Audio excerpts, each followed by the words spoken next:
Hello అండి, welcome to my channel. Video చూసే ముందు రోజు చెప్పేది అందరూ please like, share, subscribe. And మీరేమైనా చెప్పాలనుకుంటే, నేను చెప్పే ఒపీనియన్ కరెక్ట్ ఉన్నా రాంగ్ ఉన్నా ఏది అయినా మీరేమైనా చెప్పాలనుకుంటే దయచేసి ప్లీజ్ కమెంట్లో పెట్టండి, నాకు కూడా అర్థమవుతుంది. అండ్ దయచేసి ప్లీజ్ సబ్స్క్రైబ్ చేసుకోండి, లైక్ కూడా చేయండి. అండ్ నిన్న ఎపిసోడ్లోకి వెళ్ళిపోయే ముందు నాకు ఎపిసోడ్ చూస్తున్న నాకైతే కొన్ని విషయాలు అయితే నేను అబ్జర్వ్ చేసిన.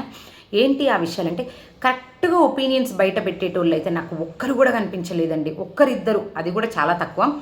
ఒక్కరు కూడా కరెక్ట్గా భయం లేకుండా ఫియర్లెస్గా వాళ్ళ ఒపీనియన్ ఎలా క్లారిటీతోని కరెక్ట్ ఎక్స్ప్లెనేషన్స్తో బయట పెట్టిన వాళ్ళైతే ఒక్కరు లేరండి. అందులో అబ్బాయిలు అయితే ఇంకా అసలే ఎవ్వరు కనిపించలేదు.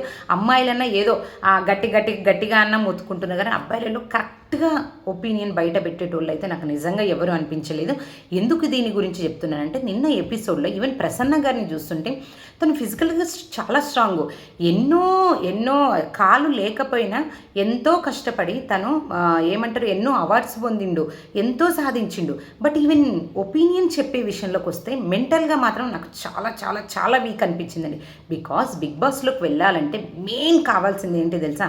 నువ్వు ఫిజికల్గా నార్మల్గా స్ట్రాంగ్ ఉన్నా మెంటల్గా స్ట్రాంగ్ ఉండాలండి. బికాజ్ అక్కడ పెట్టే టార్చర్లు, అక్కడ టాస్క్లు, ఒకరి గురించి ఒకరికి చెప్పుకోవడాలు, అవన్నిటినీ కూడా తట్టుకునే శక్తి మెయిన్ ఉండాలి.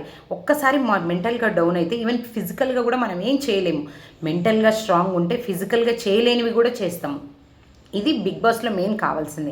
ఈవెన్ నాకు ప్రసన్న గారు ఫిజికల్గా స్ట్రాంగ్ ఉన్నారు, మెంటల్గా అసలు లేరనిపించింది. ఒపీనియన్స్ కరెక్ట్గా మాట్లాడట్లేడు, ఈవెన్ క్లారిటీ లేదు. తన గురించి ఎవరైనా చెప్తున్నా కూడా తనకు తాను డిఫెండ్ చేసుకోవట్లేడు.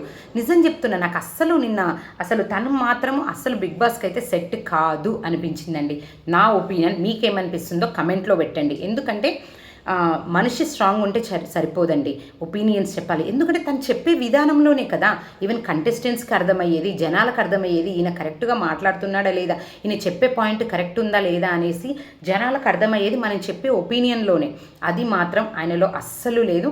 సో తను మాత్రం నాకు బిగ్ బాస్కి అయితే ఫిట్ కాదు అనిపించింది. మొన్నటిదాకా అట్లీస్ట్ సింపతి ఉండే జనాలలో. బట్ ఈయన ఏంటంటే తన ఒపీనియన్స్ అవన్నీ గట్టిగా పెడితే మాత్రం 100% బిగ్ బాస్ హౌస్లోకి వెళ్తాడండి. బికాస్ అస్సలు ఫ్యాన్స్ లేరని కాదు, తనకు కావాల్సిన ఫ్యాన్స్ కూడా ఉన్నారు. బట్ తను యూటిలైజ్ చేసుకోవట్లేడేమో అనిపించింది నాకు మాత్రం. అండ్ నిన్న ఎపిసోడ్ వస్తే నాగా హైలైట్ అండి, నిజం చెప్తున్నా. డే బై డే తన గ్రాఫ్ మాత్రం మంచిగా పెంచుకుంటూ వెళ్ళాడు. ఫస్ట్ టైం చూసినప్పుడు అబ్బాయి ఈయన 15కి వెళ్తాడు అనుకున్నాం, 15కి వెళ్ళిండు. తర్వాత అందరిలో చూసినప్పుడు ఈయన అంత యాక్టివ్గా ఉండడేమో, ఆ టాస్క్లు కూడా ఆడడేమో అనుకున్నాం. మెల్లమెల్లగా జడ్జెస్నే కాదు మనకు కూడా నచ్చేస్తుంది తన వే ఆఫ్ టాకింగ్, తన జెన్యూనిటీ, తన కొన్నిసార్లు ఇన్నోసెన్స్గా అనిపించడం, ఈవెన్ గేమ్స్ ప్రతి ఒక్కటి బాగా ఆడుతున్నాడు. నాగా మాత్రం 100% నేను వెళ్తాడనుకుంటున్నా బిగ్ బాస్ హౌస్లోకి. బట్ ఏమవుతుందో చూడాలి. అండ్ ఇది నిన్న ఎపిసోడ్. అండ్ తనే కాదు, ఒపీనియన్స్ కరెక్ట్గా బయట పెట్టని వాళ్ళు ఇంకా చాలామంది ఉన్నారండి. డెమాన్ పవన్ స్ట్రాంగ్ ఉంటే సరిపోదు, ఫిజికల్గా మాట్లాడే విధానం నాకు కరెక్ట్ అనిపించలేదు, ఒపీనియన్స్ కరెక్ట్గా బయట పెట్టలేదు అనిపించింది. పవన్ కళ్యాణ్ సోల్జర్ కూడా, ఈవెన్ పవన్ కళ్యాణ్ మెంటల్గా స్ట్రాంగ్ ఆడుతున్నాడు, బట్ కరెక్ట్గా ఒపీనియన్స్ తను కూడా బయట పెట్టట్లేదు భయపడకుండా. ఇంకా శ్వేత, కల్కి, ఆ తర్వాత దాలియా, ఇంకా చాలామంది ఉన్నారండి కరెక్ట్గా మాట్లాడేది. ఒక్కరిద్దరు, శ్రీజ బెటర్.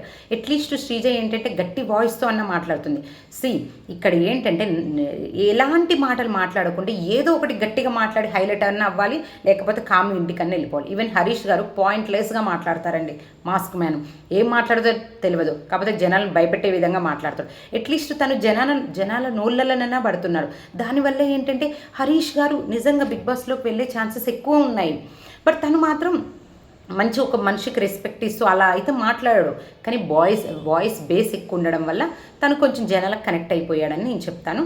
సో ఇది నాకు నిన్న ఎపిసోడ్లో అనిపించింది. నిన్న ఎపిసోడ్లోకి వెళ్ళిపోదాము. నిన్న ఎపిసోడ్ హైలైట్స్ ఏంటి అంటే, నిన్న విన్ అయిన టీం ఉంటుంది కదా, ఎవరు అమ్మాయి శ్రేయ టీము. ఇక్కడ మెయిన్ ఏంటంటే స్ట్రైట్ ఫార్వర్డ్నెస్ ఎవరున్నారు, కరెక్ట్ ఒపీనియన్స్ ఎవరు పెడుతున్నారు అనేసి దాని గురించి అనమాట. అక్కడ కొన్ని బ్యాడ్జెస్ పెడతారు, ఒక్కొక్కరు వెళ్ళి ఎవరికి ఏ బ్యాడ్జ్ సెట్ అవుతుంది అంటే, ఎలాంటి బ్యాడ్జెస్ అంటే ఎవరు ఫేక్, ఎవరు క్లవర్, ఎవరు డంబ్ అండ్ ఎవరు బోరింగ్ అనేసి చెప్పాలి. అలా ఒక్కొక్కరైతే ఒక్కొక్కరు ఒపీనియన్ చెప్తారు. దివ్య ఓవర్ స్మార్ట్ మనీష్కి ఇస్తుంది. బికాస్ నిజంగా మనీష్ గారు నిజంగా ఏంటంటే ఏదో ఆడి మొత్తానికైతే ఫ్లాప్ అవుతున్నారు. బట్ పాపం చాలా అందరూ తనని పదే పదే అనడము, ఆ తర్వాత తను కొంచెం మెంటల్గా వీక్ అయ్యాడేమో అనిపిస్తుంది. ఆశ్చర్యపోకర్లేదు, సపోజ్ తను కూడా వెళ్ళే ఛాన్సెస్ ఎక్కువగా ఉన్నాయి మనీష్ గారికి. సో ప్రియా అయితే బోరింగ్, ఏమంటారు, ఓవర్ స్మార్ట్ మనీష్కి ఇస్తుంది, ప్రియా బోరింగ్ షాకిబ్కి ఇస్తుంది. షాకిబ్ కూడా అండి, ఫస్ట్లో కనిపించిన షాకిబ్ అయితే నాకు కనిపించలేదు. నిజంగా ఫోన్ పగలగొట్టేటప్పుడు చూపించినంత కసి ఫస్ట్ టైం షాకిబ్కి ఎక్కడ అంటే అది మనీ వేయించుకునే విషయంలో కొంచెం జనాలకు కనెక్ట్ అయిపోయాడు. ఆ తర్వాత ఎప్పుడైతే ఫోన్ పగలగొట్టాడో అప్పుడు నిజంగా చాలామందికి 100% తన లోపలికి వెళ్తాడు అనిపించింది. బట్ తర్వాత మాత్రం తన గ్రాఫ్ తగ్గిపోయింది. అదే పాయింట్స్ ప్రియా పెడుతుంది. ప్రియా కొన్ని పాయింట్స్ కరెక్ట్గా పెట్టింది అనిపించింది. నిజంగా అది షాకిబ్ తీసుకొని తన గేమ్ని మార్చుకుంటేనేమో హౌస్లోకి వెళ్ళే ఛాన్స్ ఉంది. లేకపోతే ఈ 3 ఎపిసోడ్సే ఉన్నాయి. లేకపోతే మాత్రం ఇంకా ఎవరు ఏం చెప్పలేము. సో అది అనమాట. షాకిబ్ కూడా ఏం చేయాలంటే తన గేమ్ని ఇంప్రూవైజ్ చేసుకొని యాక్టివ్గా ఉండే ఒపీనియన్స్ మాట్లాడుతూ గట్టిగా స్ట్రాంగ్గా ఉంటే మాత్రం హౌస్లోకి వెళ్ళే ఛాన్సెస్ ఉంటాయి. తర్వాత హరీష్ గారు శ్వేతకి ఇస్తారు. ఆ తర్వాత ప్రసన్న డంబు నాగాకి ఇస్తాడు. బట్ నాకైతే అది నిజంగా ఫెయిర్ అనిపించలేదు. నాగా నిజంగా డంబు కాదు, స్లో అండ్ స్టడీగా గ్రాఫ్ పెంచుకుంటూ వెళ్తున్నారు. నిజంగా నాగుపాము కాటే వేసింది అంటారు కదా, నిజంగా తను అందరినీ కాటేస్తున్నా కూడా అంటే కాటేయడం అంటే తప్పేం లేదండి, అక్కడ ఇవ్వాలి ఎవరెవరికి ఏంటి అనేసి. అక్కడ తను కూడా ఎవరినైతే కాటేసే విధంగానైతే ఏం చేయలేదు. నిజంగా Naga is good, genuine. And ప్రసన్నతో చెప్పే ఎక్స్ప్లెనేషన్ కూడా చాలా బాగుంటుంది. ప్రసన్న గారు మీరంటే నాకు ఇష్టము, మీరు ఫిజికల్గా స్ట్రాంగ్ ఉన్నారు, మెంటల్గా స్ట్రాంగ్ అవ్వాలనేసి నేను ఆ రోజు మిమ్మల్ని లీడర్గా సెలెక్ట్ చేశానంటే ప్రసన్న గారు దాన్ని తప్పుగా అర్థం చేసుకొని నన్ను సింపతిగా చూశాడనిపించింది. అక్కడ నిజంగా ప్రసన్న గారు అయితే కరెక్ట్గా లేరనిపించింది. నాగా నిజంగా గుడ్, రియల్లీ జడ్జెస్ని ఇంప్రెస్ చేయడమే కాదండి, జనాలను కూడా స్లో అండ్ స్టడీగా ఇంప్రెస్ చేస్తున్నాడు. ఫస్ట్ టైం చూసినప్పుడు అసలు ఇంప్రెషనే లేదనిపించింది. తర్వాత అయితే పోతుంది. సో తర్వాత ఇంక్రీజ్ అవుతుంది. సో తిని కూడా హౌస్లోకి వెళ్ళే ఛాన్సెస్ ఎక్కువగా ఉన్నాయి.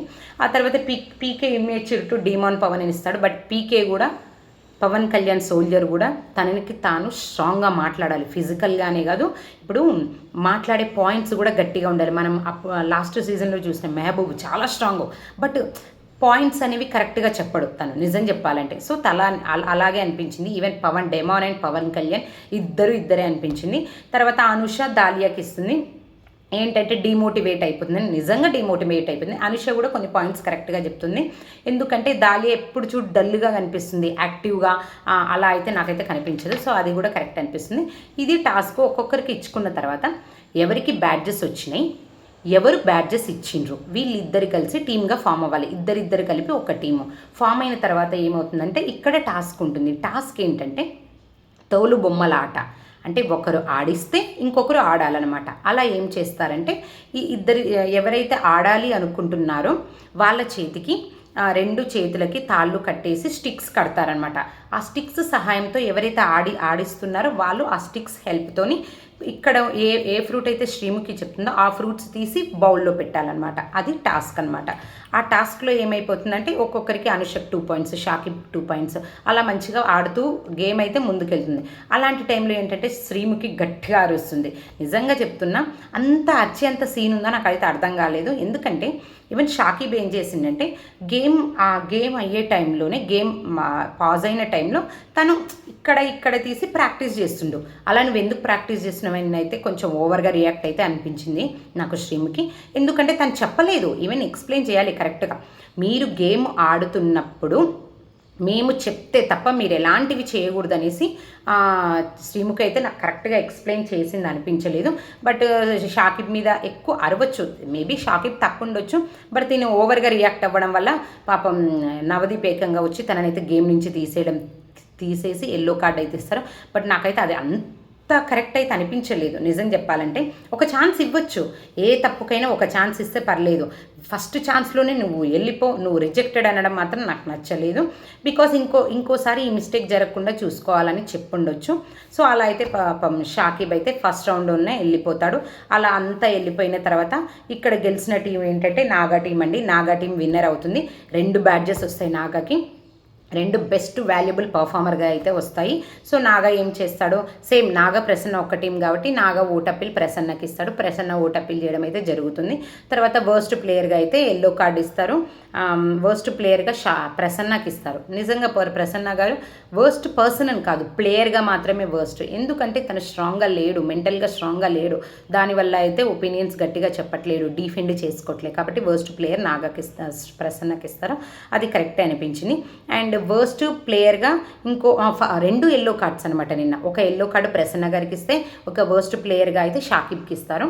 షాకిబ్కి ఎందుకంటే చెప్పాను కదా, అలా గేమ్లో మధ్యలో ప్రాక్టీస్ చేయకూడదు అంటే అక్కడ షాకిబ్ చెప్తాడు, లేదు నేను యాక్చువల్గా ప్రాక్టీస్ చేస్తున్నాను, ఒక స్ట్రాటజీగా ఆడుతున్నాను అంటే అక్కడ అభిజిత్ గారు అయితే సీరియస్ అవుతాడు. స్ట్రాటజీ ఏంటి, అక్కడ అందరు ఆడలేకనా స్ట్రాటజీగా, నువ్వు మధ్యలో ఎందుకు ఆడాలని అయితే షాకిబ్ మీద సీరియస్ అవుతాడు. స్ట్రాటజీగా అయితే చేతులతో ఆడొచ్చుగా అంటాడు. అక్కడ కొంచెం షాకిబ్ కౌంటర్ వేయడం అయితే జరిగింది. మీరు మెన్షన్ చేశారు కదా స్టిక్స్తోనే అనేసి అంటాడు. అది మండిందేమో అభిజిత్కి. బేసిక్గా అభిజిత్కి ఎలాంటి వాళ్ళు ఇష్టమో కొంచెం క్లాస్గా, ఎలా అంటే ఈవెన్ ఆయన సీజన్లో కూడా చూసాం మనము. సోహెల్ లాంటి టైప్ వాళ్ళు ఇష్టం ఉండకపోయేవాళ్ళు. ఆయన కొంచెం ఎలా అంటే కొంచెం క్లాస్గా ఉండేటోళ్ళు, మాస్ పీపుల్ అలా నచ్చరనిపించింది. మేబీ ఎందుకో అభిజిత్కి ఫస్ట్ నుంచి కూడా షాకిబ్ మీద మంచి ఒపీనియన్ లేదేమో అనిపించింది. ఎక్కువ ఓవర్ రియాక్ట్ అయ్యిండు. నువ్వు ఆపు, ఏం మాట్లాడుతున్నావు, ఏంటి మేము చెప్పింది వినాలి కదా అనేసి అయితే కొంచెం షాకిబ్ మీద అరవడం జరిగింది. ఎల్లో కార్డ్ అయితే ఇచ్చిండ్రు. బట్ ఫేరా అన్ఫేరా అనేది చూసిన మీకు కూడా తెలుస్తుంది. నాకు మాత్రం అంత రియాక్ట్ అయ్యి ఎల్లో కార్డ్ ఇచ్చేంత అయితే నాకు కరెక్ట్ అనిపించలేదు. మోస్ట్ వాల్యుబుల్ ప్లేయర్ ఇంకెవరు, నాగ ప్రశాంత్. నిజంగా తను మోస్ట్ వాల్యుబుల్ ప్లేయర్. 2 బ్యాడ్జెస్ వచ్చినాయి తనకి బెస్ట్ పర్ఫార్మర్గా. సో అందుకే మోస్ట్ వాల్యుబుల్ ప్లేయర్ నాగా. నిజంగా జెన్యూన్, నైస్ గై. అండ్ కొంచెం ఎలా అంటే మనుషుల్ని కూడా అర్థం చేసుకుంటాడు అండ్ ఛాన్స్ ఇస్తాడు ప్రతి ఒక్కరికి. అలా అన్ని విధాలుగా నాగా ఈజ్ వెరీ గుడ్. అలా అయితే షాకిబ్కి ఎల్లో కార్డ్ అయితే వచ్చిందనమాట, షాకిబ్ అండ్ ప్రసన్నకి. ఇది నిన్నటి ఎపిసోడు. అండ్ రేపటి ఎపిసోడ్ ఏంటి అనేసి ఈరోజు ఎపిసోడ్ ఏంటి అనేసి రేపటి ఎపిసోడ్లో చెప్తాను. Thank you for watching. Bye bye, Tata.